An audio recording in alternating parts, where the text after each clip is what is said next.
allowing this to us, this donation. We also have with us our public relations officer, Mrs. Lawton. Throughout the years, he has helped to build several houses for the poor, a large playing field in his town, at many hospitals in Jamaica.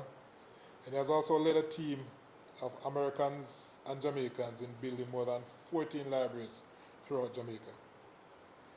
Bill's effort on behalf of the country, machines and etc. for the hospitals in University of the West Indies Teaching Hospital, as well as for other hospitals in Jamaica.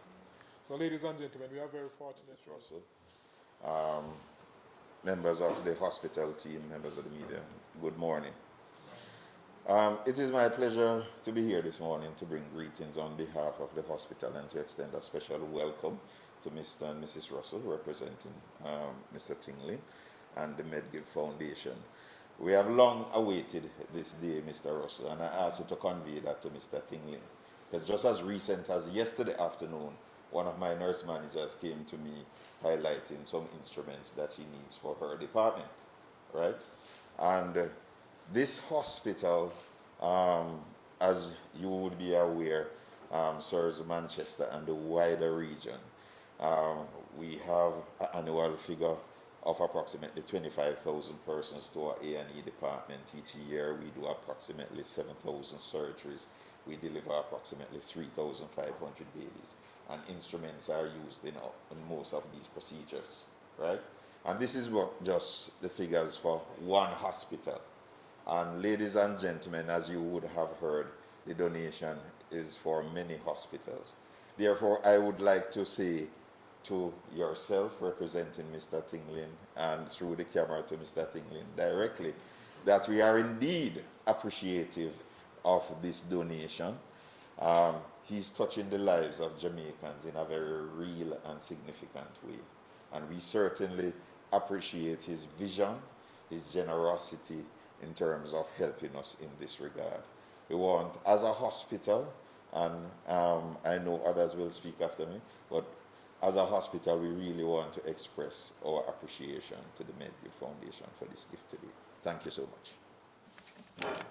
End on a morose note, but I also want to note that in this region, Mr. Benta was so happy, and at the same time it was a bittersweet feeling when I looked at the numbers of active cases for the southern region, for the 3 parishes, for the 600,000 Jamaicans who live in St. Elizabeth, Manchester, and Clarendon, that we had actually attained at some time a few days ago 0 active cases.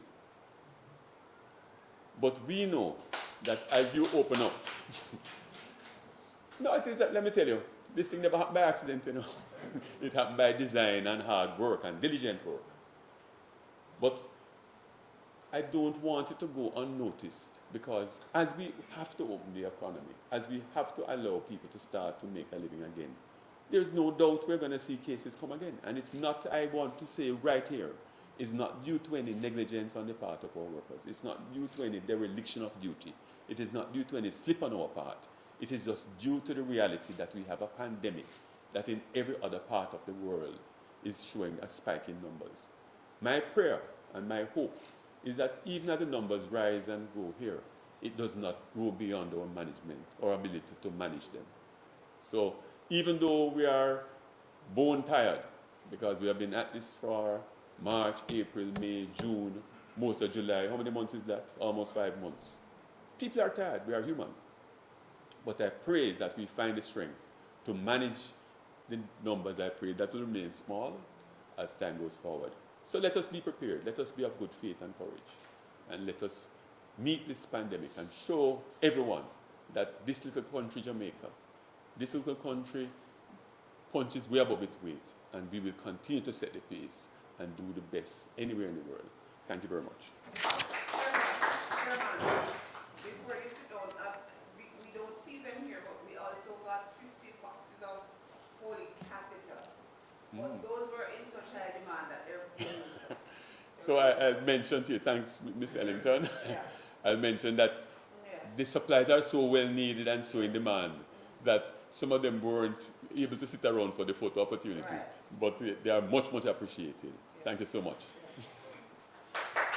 John Russell, representing Mr.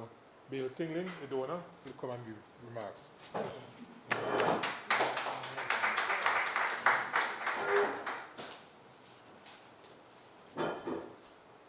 Ladies and gentlemen, morning.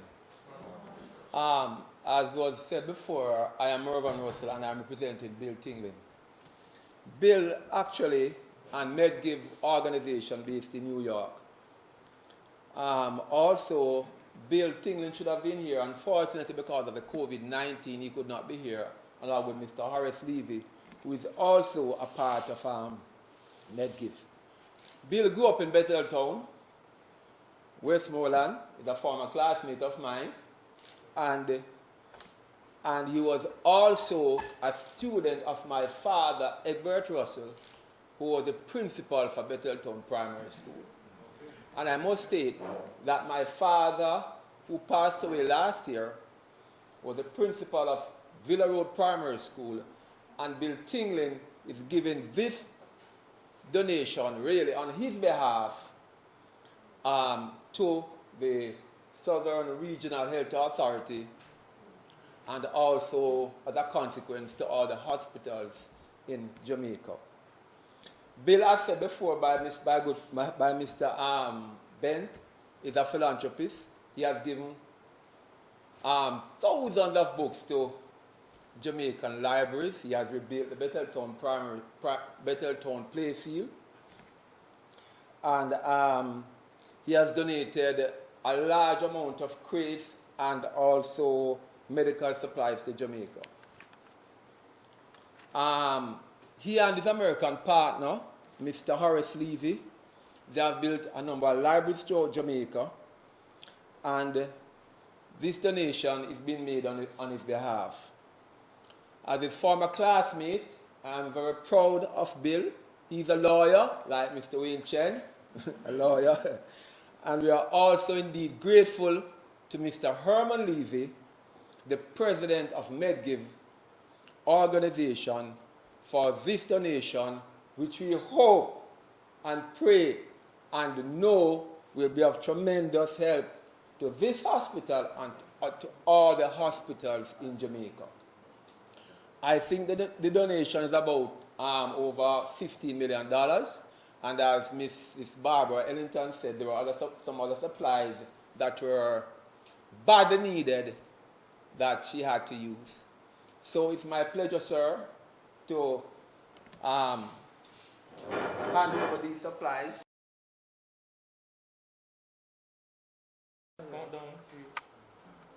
It's my pleasure to hand over these supplies on behalf of Bill Tingling and MedGive to the Southern Regional Health Authority and to the health facilities in Jamaica. Thank you. We have a surgeon in our midst, so I'd like you to come hold to one of the instruments and come and tell you what they are used for.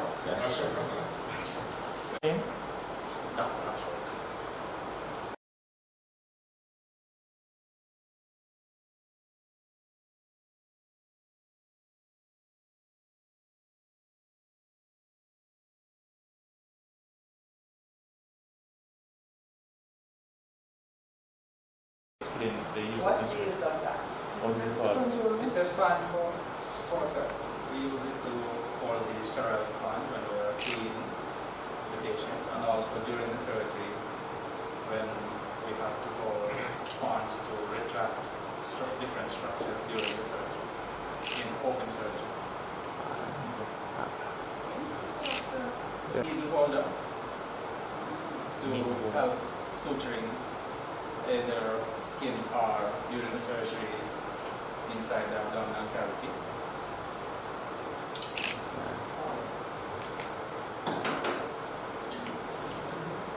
Mayo scissors, tissue cutting scissors. Alice forceps helps to retract different structures. Bone cutting forceps helps to cut the bone in amputations of digits, toes or fingers.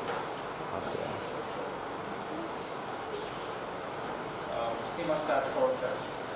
We use it for stopping the bleeding and also sometimes retraction, tissue rolling, and vessel to arch the bleeding. A round of applause for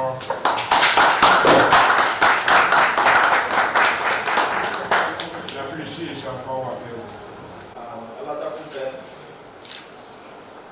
but I just want to add my own words of appreciation on behalf of medical staff and the hospital as a whole, the Manchester Hospital. As these instruments, they're extremely valuable, not just in terms of the monetary cost, but in terms of the utility, the amount of lives that can be saved, and the efficiency with which we can conduct our work. Sister Law, who is our operating theatre sister, will tell you how often she has challenges in putting together the sets to perform different surgeries. That's why each kind of procedure, there is a set is the group of instruments which are put together to perform that procedure. So oftentimes there are a lot of delays because we don't have sufficient sets. So we have to wait until one is finished. It has to be washed and then sterilized before it can be used again. And that delays the start of a subsequent case. Sometimes I have an emergency which has to be delayed because the set is not available.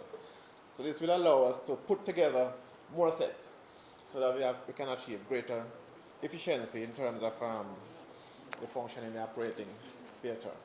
So I just want to add our sincere thanks and appreciation. And I'm sure the other facilities, when they get their portion of it, will be similarly grateful. Thank you, sir. So I want to thank Mr. Bent and Mr. Chen for taking time out to be here with us. Mr. Bent, I want to add our commendations and thanks that was expressed by Mr. Chen for your leadership throughout the region. I think, largely due to your leadership, Southern region is arguably the best region in the island. And so,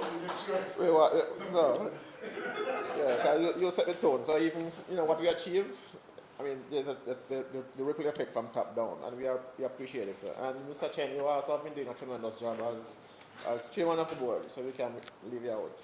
I want to thank you all for coming, Mr. Miller. And we appreciate the work that we all do in terms of meeting the needs of our patients. And Dr. Asher, I want to thank you for coming on short notice to represent the surgeons. I don't think this would have been appropriate without having that representation here. Occasion, and to convey publicly our sincere appreciation for